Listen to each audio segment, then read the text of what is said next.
రక్తపోటు, BP, hyper tension ఇలాంటి సమస్య ఉందని చాలామంది నిత్యం మందులు వాడుతుండేవాళ్ళు చాలా ఉన్నారు. చెప్పాలంటే ఈ యొక్క మందుల టర్నోవర్ కేవలం బీపీకి సంబంధించిన మందుల టర్నోవర్ మన దేశంలో సంవత్సరానికి 1,00,00,000,000 దాకా ఉండొచ్చేమో అని చెప్పొచ్చు. ఎందుకంటే ఈరోజు 35-40 ఏళ్ళు దాటిన వాళ్ళలో 60-70% మంది బీపీ టాబ్లెట్లు వాడుతుండాల్సిన పరిస్థితులు ఉంటున్నాయి. అసలు బీపీ ఎందుకు పెరుగుతుంది? బీపీ అంటే ఏంటి?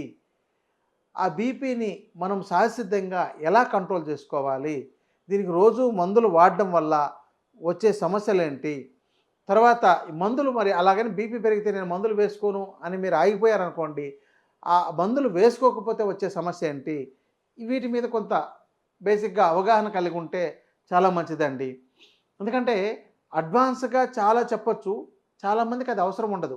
బీపీ అసలు కంట్రోల్ కావడం లేదండి. ఏం చేసినా, ఎన్ని మందులు వేసినా కంట్రోల్ కావడం లేదంటే, దానికి మంచి నైపుణ్యం కలిగిన వైద్యుల్ని మీరు తప్పనిసరిగా కలవాల్సిందే.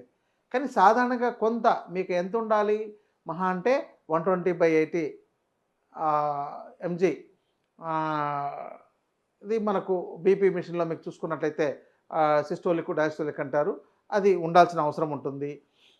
మహా అంటే ఇప్పుడు ఈ మధ్య కొన్ని పరిశోధనలు ఏం చేస్తున్నాయంటే దాన్ని 130 దాకా ఉన్నా ప్రాబ్లమ్ లేదు, 140 దాకా ఉన్న ప్రాబ్లమ్ లేదు, కిందది 90 డయాస్టోలిక్ 90 ఉన్న ప్రాబ్లమ్ లేదు అని చెప్తున్నారు. సో ఇది మంచిదే. కానీ బీపీ అనేది ఎప్పుడు మీకు గుర్తిస్తారు? మీకెక్కడో తలనొప్పో, మెడ నొప్పో లేకపోతే ఇంకేదైనా సమస్యలు వచ్చినప్పుడు డాక్టర్ దగ్గరికెళ్తే ఒకసారి బీపీ చెక్ చేసి చూసి ఓకే మీకు బీపీ పెరిగింది అని చెప్తారు. బీపీ పెరగడానికి చాలా రకాల కారణాలున్నాయి. దీనిలో ప్రధానంగా మీరు సరిపడినంత నీరు తీసుకోకపోయినా కూడా బీపీ పెరుగుతుంది. మీ శరీరంలో సరిపడినంత నీరు తీసుకోకపోయినప్పుడు మీ రక్తం చిక్కబడిపోయి దాని మీద ఒత్తిడి పడి దానివల్ల పెరుగుతుంది. కాబట్టి మీరు సమయానికి రోజు 3-4 లీటర్లు తప్పనిసరిగా అయితే తీసుకోవాలి. ఇక వాళ్ళ వెయిటు, వాళ్ళ జీవన విధానం, ఇప్పుడు ఎండలో వెళ్ళి శ్రమతో పనిచేసే వ్యక్తికి రోజుకు 12 లీటర్ల నీరున్నా కూడా సరిపోదనమాట. కాబట్టి మినిమమ్ 3-4 లీటర్లు అవసరం.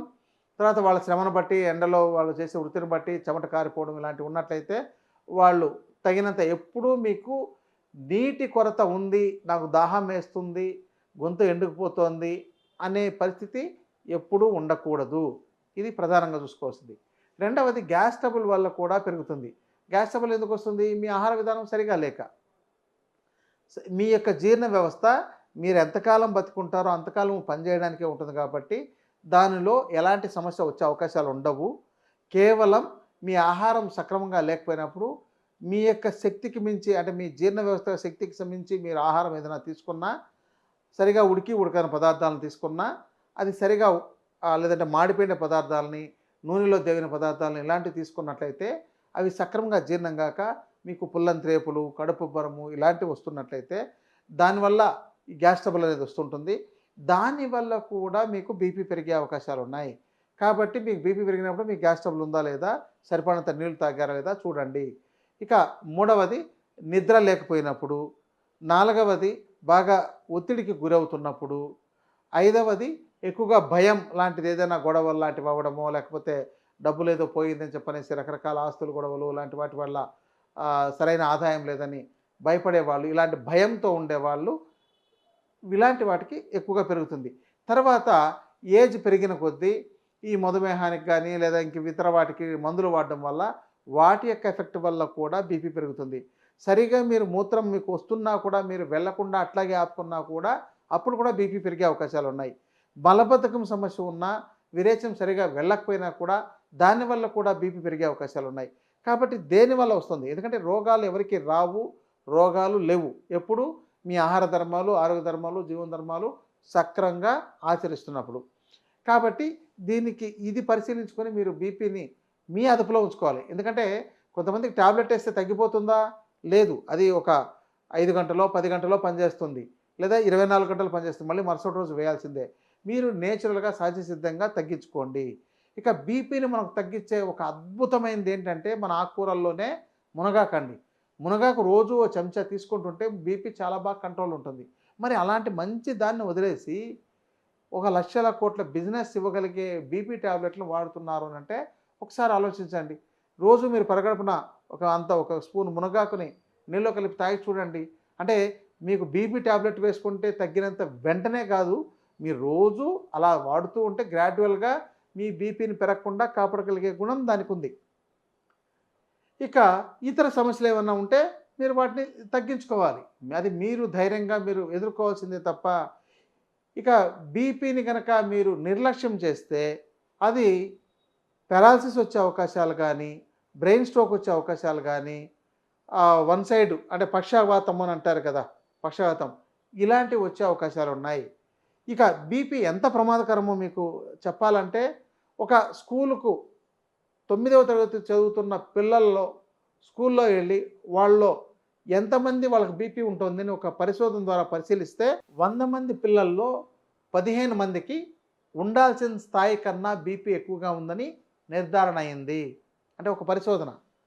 ఇదే ఒక ఆఫీసులో పనిచేసే వాళ్ళలో 100 మందికి యావరేజ్గా 30 ఏళ్ల వయసు ఉండే వాళ్ళని బీపీ పరిశీలిస్తే వాళ్ళల్లో 25 నుంచి 30 మందికి బీపీ ఉండే బీపీ ఉంది. అంటే ఇదంతా ఒక పరిశోధన జరిగింది. అంటే ఎవరికైనా పెరగవచ్చు. అంటే వాళ్ళకి ఆఫీస్ ఒత్తిడి వల్ల పెరగవచ్చు, ఇక్కడ పిల్లోడికి చదువుకోవాలన్న ఒత్తిడి పెరగవచ్చు.